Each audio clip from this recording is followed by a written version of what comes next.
Hello guys, welcome back to my tube channel education notes agriculture में आप सभी का स्वागत है। आशा करता हूँ आप सभी अच्छे होंगे, मस्त होंगे, स्वस्थ होंगे। तो आज की इस वीडियो में दोस्तों हम बात करने वाले हैं UP cadet counselling 2022 step by step आप अपने मोबाइल से कैसे रजिस्ट्रेशन कर सकते हैं। चलिए वीडियो को स्टार्ट करते हैं। तो आपको सबसे पहले टाइप करना है यूपी कैडेट exam.org क्लिक करना है। आपके सामने एक नया पेज खुल के आ गया। पहले इम्पोर्टेंट इन्फॉर्मेशन आ गई है, लिखा है दोस्तों पहला स्नातक प्रथम काउंसलिंग हेतु पंजीकरण दिनांक 1 अगस्त 2022 से 7 अगस्त 2022 शाम 5 बजे तक आप पहली काउंसलिंग यूजी वाले छात्र कर सकते हैं, ठीक है। और सेकंड दिया है प्रस्नातक एवं पीएचडी काउंसलिंग हेतु निर्धारित तिथि वेबसाइट पर अपलोड कर दी गई है, ठीक है। तो यूजी वाले छात्र 1 से 7 अगस्त तक पंजीकरण कर सकते हैं काउंसलिंग, और प्रस्नातक एवं पीएचडी काउंसलिंग है निर्धारित तिथि वेबसाइट पर अपलोड कर दी गई है, आप जाके वहाँ देख सकते हैं, ठीक है। तो आपको अगर काउंसलिंग करवानी है तो पहले इसको क्लोज करते हैं। आपको काउंसलिंग करवानी है तो इस पर क्लिक करिए, काउंसलिंग इस पर क्लिक करना आपको। काउंसलिंग रजिस्ट्रेशन आप इस पर क्लिक कर दीजिए। आपके सामने एक ऑनलाइन काउंसलिंग के निर्देश आएंगे। सबसे पहले आपको इसको ध्यानपूर्वक पढ़ना है। तो देखते हैं क्या है इसमें दिया है। काउंसलिंग इंस्ट्रक्शंस या ऑनलाइन काउंसलिंग के निर्देश क्या है, तो आप चलते हैं एक पढ़ते हैं दोस्तों क्या निर्देश हैं। सबसे पहले सर्वप्रथम वेबसाइट www.upcatetexam.org का विजिट करें, ठीक है। जितने भी अभ्यर्थी हैं वो वेबसाइट नोट कर लें, www.upcatet फिर से नोट करिए www.upcatetexam.org इस वेबसाइट पे आप जाके विजिट करें एवं विवरण पुस्तिका को भली भांति पढ़ लें, ठीक है। रजिस्ट्रेशन करने के लिए प्रोग्राम, ग्रुप ऑफ पेपर और जन्म तिथि चुनना होगा। उसके बाद आपके रजिस्टर्ड मोबाइल नंबर पर एक OTP जाएगा। जब आप रजिस्ट्रेशन कराएंगे तो आपके मोबाइल पर एक OTP जाएगा, ठीक है। क्या जाएगा? OTP जाएगा, 1 टाइम पासवर्ड, ठीक है।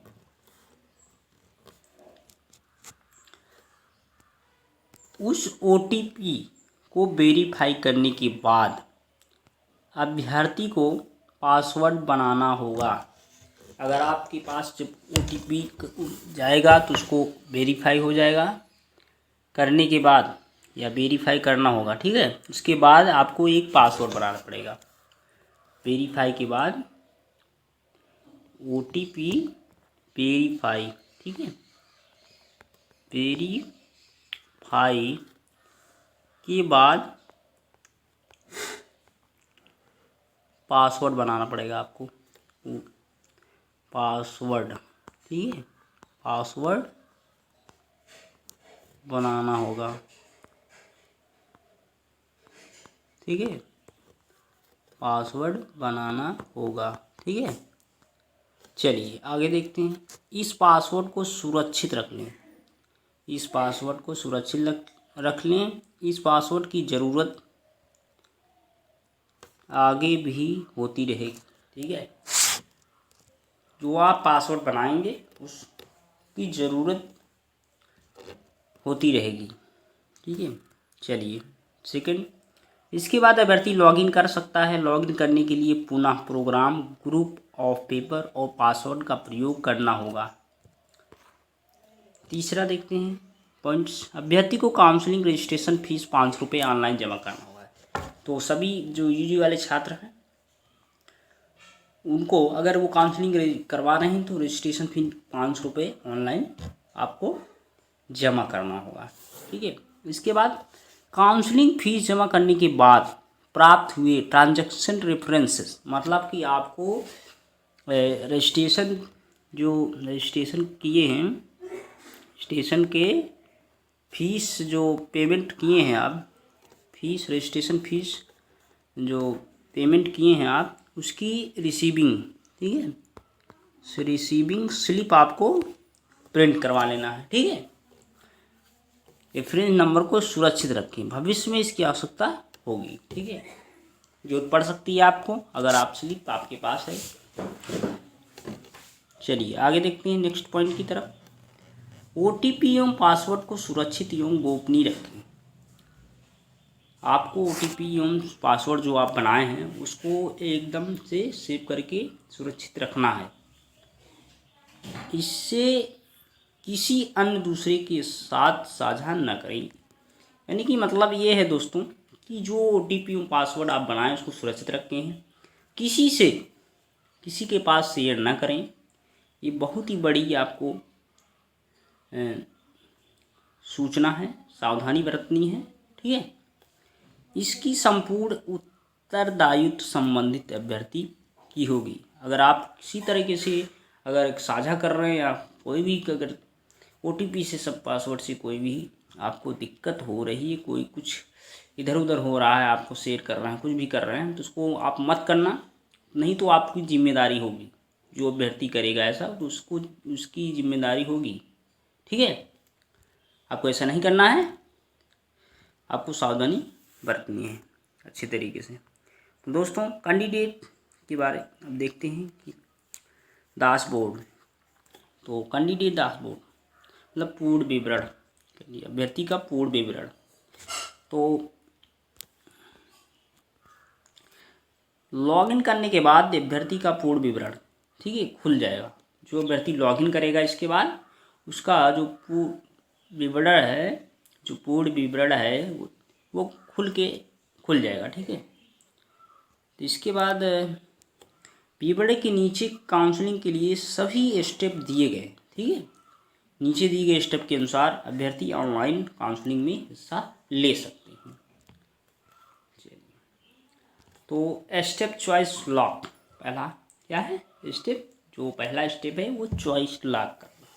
इसके बाद देखो रजिस्ट्रेशन हो गया आपका, अब चॉइस लॉक। ठीक है, फिर अगला है चॉइस लॉक प्रिंट आउट करवाना। आपको जब जैसे कि रजिस्ट्रेशन कर दीजिए, इसके बाद चॉइस फिलिंग, इसके बाद चॉइस लॉक जो करेंगे उसका प्रिंट आउट निकलवा लेना आपको।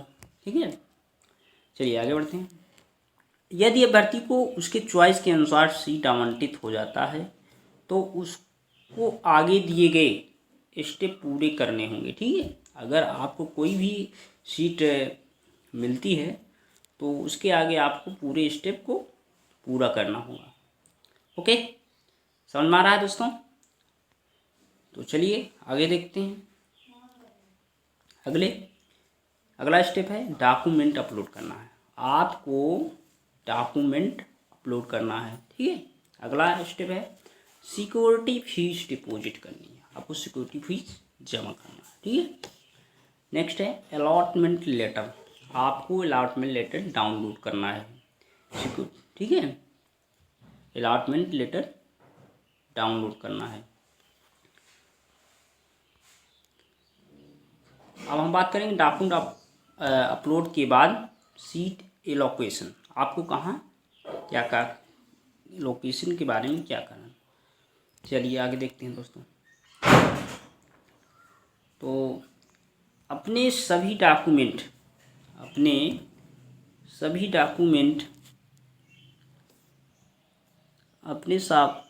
डॉक्यूमेंट हाई स्कूल, इंटरमीडिएट, अंतिम शैक्षिक प्रमाण पत्र एवं अंक पत्र, ठीक है,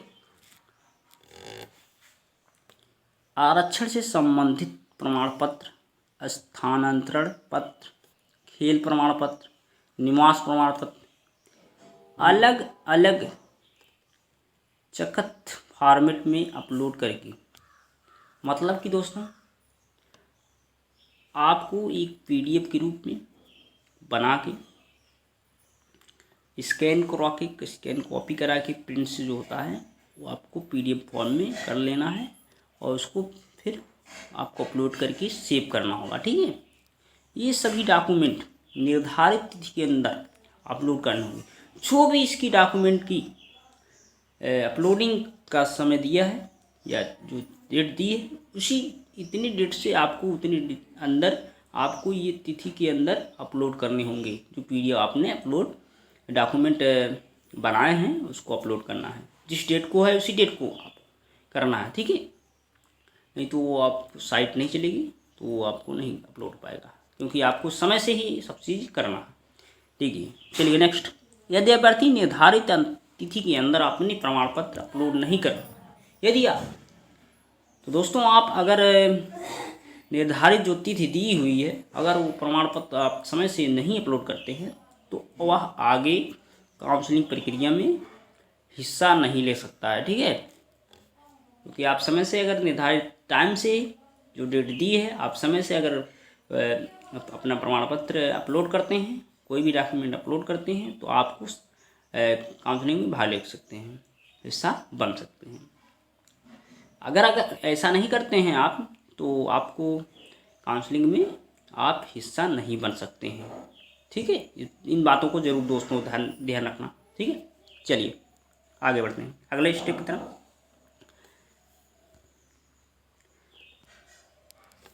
प्रक्रिया पूरा करने के बाद अभ्यर्थी अपने डॉक्यूमेंट की वेरीफाई की स्थिति लॉगिन करके देख सकता है। अगर आपने पूरी प्रक्रिया डॉक्यूमेंट की, जो अभ्यर्थी ने पूरी प्रक्रिया अपने डॉक्यूमेंट की वेरीफाई तक आपने स्थिति लॉगिन करके देख सकता है, ठीक है। अगर आप पूरी प्रक्रिया हो चुकी है, ठीक है, अपना डॉक्यूमेंट वेरीफाई की स्थिति देख सकते हैं।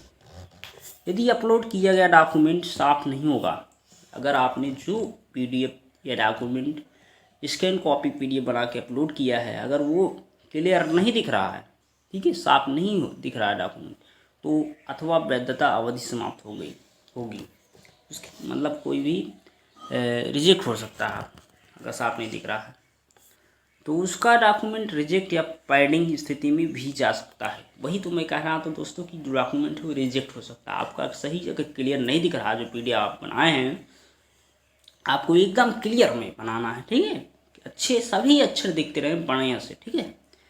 अतः सभी को अपने डॉक्यूमेंट अपलोड करने के बाद समय समय पर लॉगिन करके अपने डॉक्यूमेंट की स्थिति को देखना होगा। जो आपने अपलोड कर दिया है उसके बाद जो लॉगिन करके आपको अपने डॉक्यूमेंट की जो कंडीशन है, स्थिति है, आप देख सकते हैं। आपको देखना होगा, देख नहीं सकते हैं, देखना होगा दोस्तों, ठीक है। यदि अभ्यर्थी के सभी डॉक्यूमेंट स्थित अप्रूव्ड हो सकते हैं, हो सकते नहीं, हो जाते हैं दोस्तों, सॉरी, हो जाते हैं। अगर आपके डॉक्यूमेंट जो अपलोड किए हैं आपके अप्रूव्ड हो गए हैं, तो दोस्तों वह निर्धारित तिथि से स्टेप सिक्योरिटी फीस डिपॉजिट पूरा करके अपना आवंटन पत्र या अलॉटमेंट लेटर डाउनलोड कर सकता है, ठीक है। नेक्स्ट है, अभ्यर्थी को आवंटन पत्र का प्रिंट लेकर संबंधित आवंटित कॉलेज में पत्र में वर्णित निर्धारित तिथि को अपने सभी मूल प्रमाण पत्रों के साथ रिपोर्ट करना होगा। यदि अपलोड किए गए डॉक्यूमेंट और मूल प्रमाण पत्रों में कोई भिन्नता मिलती है तो आवंटन निरस्त कर दिया जाएगा, ठीक है। ये रही पूरी जानकारी, स्टेप बाय स्टेप आपको बताए हैं दोस्तों। आई होप आपको समझ में आया होगा। तो वीडियो को लाइक करना, चैनल पे जो पहली बार आए हैं दोस्त वो चैनल को सब्सक्राइब जरूर कर लें, बेल आइकन को जरूर प्रेस करें, क्योंकि कैटेट से काउंसलिंग से रिलेटेड कोई भी इंफॉर्मेशन आती है आपको सबसे पहले इस यूट्यूब चैनल के माध्यम से आपको सूचित किया जाएगा। चलिए दोस्तों, मिलते हैं नेक्स्ट वीडियो में। आई होप आपको ज़रूर समझ में आया होगा। कमेंट बॉक्स में आप पूछ सकते हैं कोई भी बात, कोई भी अगर आपके पास क्वेश्चन है पूछ सकते हैं। तो चलते हैं, मिलते हैं नेक्स्ट वीडियो में, तब तक के लिए सभी को धन्यवाद।